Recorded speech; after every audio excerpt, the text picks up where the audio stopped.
রাষ্ট্রপতির পদ থেকে মোহাম্মদ শাহাবুদ্দিনের সরে দাঁড়ানো নিয়ে গুঞ্জনের ডানা মেলেছে বুধবার থেকেই। এর মাঝে বঙ্গভবন সূত্রে নিশ্চিত হওয়া গেছে তিনি আর থাকছেন না।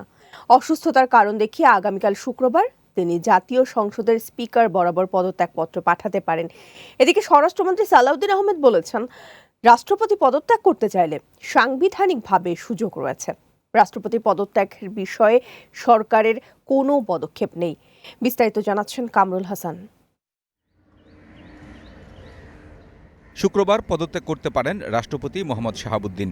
অসুস্থতার কারণ দেখিয়ে তিনি স্পিকারের কাছে পদত্যাগপত্র জমা দিবেন। ইতিমধ্যে সরকারি দল থেকে পদত্যাগ করতে সংকেত দেওয়া হয়েছে বলেও খবর দিয়েছে বিভিন্ন গণমাধ্যম।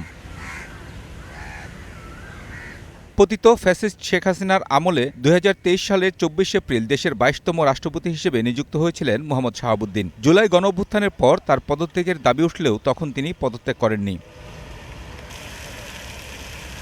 যদিও রাষ্ট্রপতির পদত্যাগের বিষয়ে সরকারের পক্ষ থেকে আনুষ্ঠানিক কিছু বলা হয়নি, তবে গত কয়েকদিন ধরেই দেশের প্রধান গণমাধ্যমগুলোতে খবর প্রচারিত হয় তিনি পদত্যাগ করতে পারেন।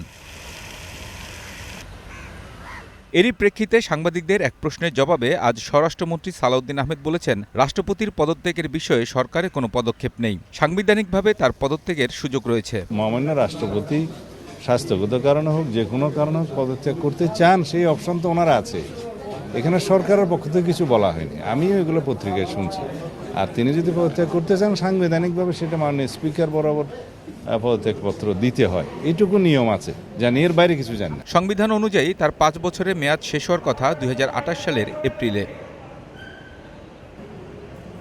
Kamrul Hasan, DN news, Dhaka.